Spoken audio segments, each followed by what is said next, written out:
Work hard, play hard. That's how we lived. So we were big into outdoor sports. But I was injured at the age of 26. About a dozen of us slept on our skis and our snowboards and went down the mountain. 11 made it to the bottom. I did not. I hit a patch of ice, went down a 40-foot embankment, kissed a bunch of trees, and came out as a quadriplegic. So it took about 2 snowmobiles and 6 rescue workers to get me out. Within that instant, what you knew before then has completely changed. Just completely. So everything that you think of that you did this morning, like brush your teeth or make a cup of coffee or get dressed, you have to learn how to do that all over again in a new body that's paralyzed. At that time, I was at the stage in my life where I said, okay, well, there's no cure for spinal cord injury. Let me go see what type of clinical trials are out there. Kind of the stars aligned, and we moved to Cleveland to join this clinical trial.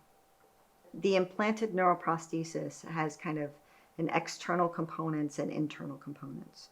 So the internal components are basically electrodes that are placed inside the human body. The external components of the system consist of a wire like this.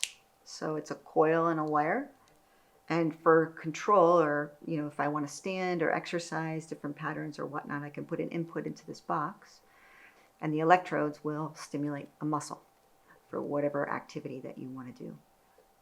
So my first stand, it was wonderful. It's hard to describe, but it's very still, even though it was years ago for me, it's still very clear.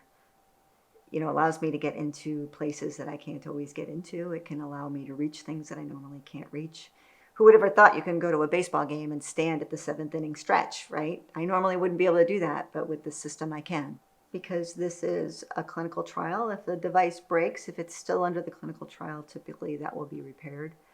But if the clinical trial is over with and the system breaks, I become paralyzed all over again.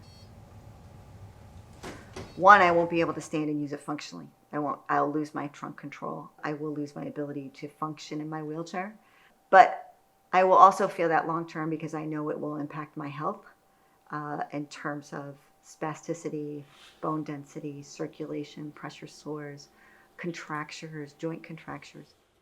So a lot of times in our healthcare system, we view care in a very short-term way. We view care on a quarterly basis or on a monthly basis or on a dosage basis. We don't look at care over the lifetime of a patient. We don't look at a care as somebody I need to take care of from when they're in their 20s to when they're in their 70s.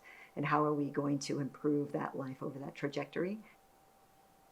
We don't have an infrastructure here in the US that helps to support people with implanted devices once companies go out of business or once clinical trials end. And I think we're coming to a point in the history of medical devices, or more so neurotechnologies and prosthesis, that we have to really solve this problem.